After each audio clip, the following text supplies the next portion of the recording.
Hindi na malaman ni Eferen ang kanyang gagawin kaharap si Dakialayan. Habang makikita naman natin si Julia na nakabalik agad sa loob ng Lights and Coffee at sinasabihan si Eferen na galingan nito. Nagtataka naman sa isip si Eferen na kung paano siya mabilis na nakabalik sa Lights and Coffee, samantalang kasama lamang niya ito kanina, at sa loob-loob ay pag-alip niya itong sinabihang duwag. Sa panahong ito ay makikita natin na hindi pa rin alam ni Eferen ang kanyang gagawin habang si Dakialayan naman ay makikita nating naglalakad na papalayo sa kanila. Hanggang sa magpasya na itong kausapin si Dakialayan at tinawag ang pangalan nito ng may buong paggalang. Makikita natin si Eferen na nakayuko habang iniaabot kay Dakialayan ang isang papel at sinasabi na gusto daw niyang bumuo ng pangkat at kailangan daw niya ng kanyang pirma para dito.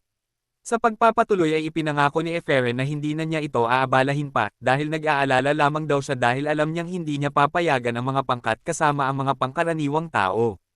Sa loob-loob ni Eferen kaya niya ito sinabi ay dahil ayaw niya talagang magkaroon ng ugnayan kay Dakialayan, ngunit may punto naman sila. Dito ay bumalik sa alaala ni Eferen ang mga pag-uusap tungkol dito, at sinasabi ni Eferen na may punto ang kanilang sinasabi. Alam naman natin na hindi makikipagtulungan sa kanila ang ibang mga professor, kaya imbes na maistorbo siya tungkol sa bagay na ito, ay kailangan niya itong subukan. Makikita naman natin dito na inabot ni Dakialayan ang application form mula sa kamay ni Eferen, at kanya itong pinirmahan. Kasunod ay sinasabing ipadala daw sa kanyang opisina ang iba pang detalye para dito. Gulat na gulat naman si Eferen sa nangyayari dahil pinirmahan ni Dakialayan ang kanilang application form para makabuo ng isang pangkat. Kasunod ay muling ibinalik ni Dakialayan ang pinirmahan niyang application form at napasabi na lamang ng okay dito si Eferen. Nang kanya itong suriin ay talagang may pirma nga ito. Maging hanggang sa pag-alis ni Dakialayan ay makikita natin si Eferen na natutulala at nagtataka na talaga bang pinirmahan ng isang Dakialayan ang kanilang application form. Makikita naman natin si Julia na tumatakbo palapit kay Eferen at napayakap pa ito sa sobrang saya. Habang ito namang si Eferen ay hindi na makapagsalita sa gulat at maluha-luha pa na tinatanong kung paano daw iyon nangyari. Iniisip din niya na katulad lang ito ng sitwasyon sa disciplinary committee. At iniisip din niya kung bakit ito nagiging mabait sa kanya. Sa susunod na sitwasyon ay maririnig muli natin ang pagtuturo ni Dakialayan at ngayon ang kanyang topic ay tungkol sa pag-unawa sa pure elements. Sinasabi dito ni Dakialayan na gaya ng kanilang nalalaman na ang pangunahing pundasyon ng lahat ng magic ay ang mga element. Subalit, napakarami pa rin daw na mage ang hindi nakakaintindi ng pinagkaiba ng categorical magic at ng pure elements. Makikita naman natin dito si Eferen na wala sa focus sa sinasabi ni Dakialayan at nag-iisip.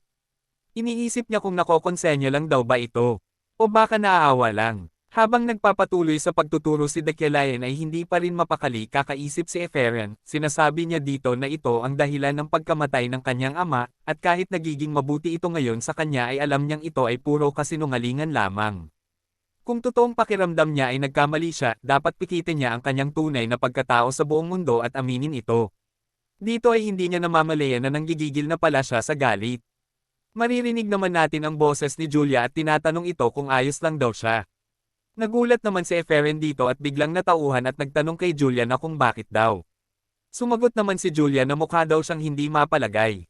Dagdag pa ni Julia na huwag daw niyang pagtuunan ng pansin ang mga andoon dahil wala silang ibang alam gawin kung hindi ay dumakdak. Nagtataka naman si Eferen sa pinagsasabi ni Julia kaya't kanya itong nilingon at nagulat siya nang makita ang mga kababaihan sa kanyang kanan na tila ba ay siya ang topic ng kanilang usapan. Makikita natin ang isa na tinatanong si Verman na kung ano daw ang ginagawa nun dito, at ang isa naman ay tinatanong kung ano daw ang tinitingin-tingin niya. Muli ay sumagot ang isa at sinabing nakakadiri naman. Makikita naman natin na nasa gitna nila ay si Sylvia at tila wala namang pakialam sa dalawa niyang katabi. Makikita naman natin si Eferen na awkward na sinasabing nagkaroon siya ng mga kaaway na maharlika matapos ang insidente. Kahit na dati din naman siya talagang maharlika. At dito ay kinausap ni Eferen si Julia at sinabihan niya ito na ayos lang daw siya. Dagdag pa niya na ganyan daw talaga sila at wala daw sila magagawa dyan. Sinabi ni Eferen na mag-focus na lang daw ulit sila sa kanilang klase. Sa pagpapatuloy ng pagtuturo ni Dakialayan, sinasabi niya dito na ang magic circle na kasalukuyan nilang ginagamit ay nangangahulugan ng bawat guhit na nililinyahan nyo. Maririnig naman natin dito na mayroong nagsasabi na ang pagtuturo daw ni Dakialayan at lubhang kakaiba. Sa pagpapatuloy ni Dakialayan, makikita natin na nagcast ng spell sa kanyang kamay habang ito ay nagpapaliwanag at sinasabing ang spell daw ng pagliyab na ito ay maaring magpalit ng kulay sa pamamagitan lamang ng pagdadagdag ng dalawang guhit sa magic circle. Iyon naman ay dahil ang dalawang guhit na ito ay nagtatakda ng kulay ng apoy. At dito ay makikita natin na kanyang pinalutang ang libro sa kanyang harapan at sinabi na ito daw ang kanilang pag-aaralan sa araw na ito. Kanyang binuklat ang libro at pinakita sa kanyang mga estudyante at sinabi ang pagdaloy ng apoy. Maririnig ulit natin dito na sinasabing hindi naman mali ang iniisip ni Eferen. Sa simula pa lang, ang mga pagtuturo ni Dekyalayan ay isa lamang paraan para maipagyabang ang kanyang katayuan bilang isang professor. Ngunit ang mga pagtuturo ngayon na mula kay Kim Woo-jin ay tila isang napakagandang paghahalimbawa gamit ang kanyang mana. Malikhaing pagpapaliwanag mula sa isang may mataas na antas na pag-uunawa. At para sa mga baguhan sa kanyang pagtuturo, ito ay talagang nakakamangha. At lalo na para kay Sylvia. Maagang nawala sa kanya ang pagkabata dahil sa kanyang pag-aaral. At dahil siya ay mayroong likas na katalinuhan.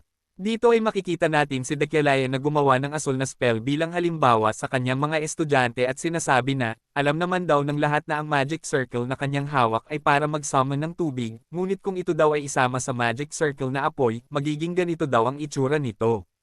Makikita natin na pinagsama ang asul na magic circle at pulang magic circle at ito ay naging kulay violet. Manghang-mangha ang mga estudyante sa kanilang nakikita, maging si Sylvia at Eferen ay labis ding humanga dito, habang ipinapakita ang malakas na apoy na tila malayang dumadaloy sa kung saan mang parte ng classroom. Maririnig natin ang mga estudyante na sinasabing dumadaloy daw ang apoy na tila ba isang tubig. Dito ay hindi makapaniwala si Sylvia sa kanyang nakikita at sinasabi niyang hindi daw niya akalaing ganoon katindi sa teorya ang mga lecture ni Dekyalayan. Dito ay isinalaysay sa atin na karamihan daw sa mga mage na tinatawag na henyo ay gumagamit ng pakiramdam pag nagpapalabas sila ng magic. Kaya para sa kanila, ang teorya ay parang gayahan lamang. Kung ang lahat ng mage ay uunahin ang mga teorya, ay magiging pare-pareho na lang ang lahat ng magic na iisa ang pinaggayahan. May saysay nga naman, dahil kapag masyadong nag-focus sa teorya ang isang mage ay mawawala na ito ng sapat na oras upang makapag-aral ng tunay na magic. Ang pag-unawa ng lahat ng magic sa pamamagitan ng teorya ay hindi epektibo, at ito ay sagabal lamang sa actual na pagsasanay. Ito ay salungat sa katotohanan pagdating sa magic. Para maging isa sa pinakamahusay, ang kailangan mo ay malakas na pakiramdam. Ngunit sila mismong mga mahuhusay, ay hindi kayang ipaliwanag na kung ano ang ibig sabihin ng pakiramdam. At para kay Dekyalayan na pinaghihinalaan ng mga tao ng kanyang kakayahan, at nakakapagturo ng isang lecture na nakatuon sa teorya ay napaka-imposible. Pagtapos ng pagtuturo, sa loob ng kanilang dormitoryo ay maririnig natin si Eferen na sinasabing ang layo daw nun sa sabi-sabi. At nasabi niya dito na ngayon lang niya naranasan na makinig ng maigi sa isang guro habang ito ay nagtuturo.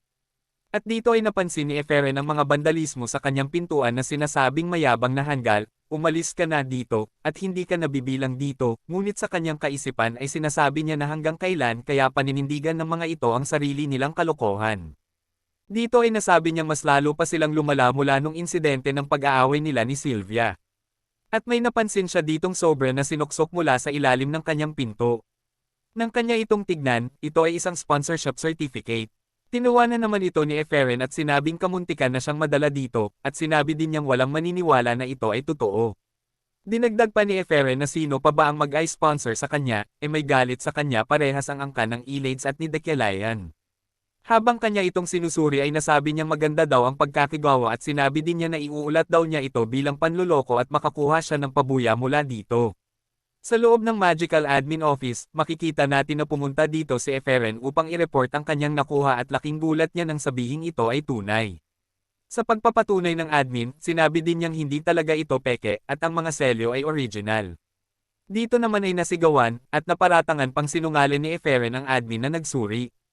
Ngunit sa loob-loob nito ay parang siyang lumulutang sa sobrang saya dahil sa totoong sponsorship certificate na kanyang natanggap. Sa gitna ng kanyang saya ay sinusubukan niya kung siya ay nanaginip lang kayang pinagpipisil niya dito ang kanyang mga pisngi. At bigla ay para siyang naparanoid dito at sinabing wala bang nakakita sa kanya. Iniisip niya na paano kung malaman ng mga tao na mayroon siyang 100,000 na elm. Sa sobrang paranoid niya ay inihahanda na niya ang kanyang emergency suitcase kung sakaling mangyari daw ang mga bagay na hindi inaasahan. At iniisip din niya na hindi din pala dapat siya nagpunta sa Magical Admin Office. Sinasabi naman dito na ang katumbas ng 100,000 na L ay katumbas ng 100 million won, o kung sa peso natin ay mahigit 4 na milyong piso. Dito ay patuloy na napaparanoid si Eferen, iniisip niya ang babae sa admin office at pinag-iisipan niya ito ng masama at sinsabing kakaiba daw ito tumingin, na tila ba gustong agawin ang kanyang pera. At dito ay napasigaw na siya at sinabing dapat pala ay naging mas maingat siya dito. Hanggang sa siya ay mautog. Sa lakas ng pagkakauntog ay hindi siya makatayo dito sa sobrang sakit. Ngunit dito ay nagtataka siya na kung bakit hindi pa din siya nagigising. At dito ay muli na namang siyang napaluha at sinabing mayroon daw nakapansin sa taglay niyang kakayahan. Dugtong pa niya na mabait pa rin daw ang mundo. Kailangan lamang daw nating mag-ayos at dagdagan ng konting pagsusumikap.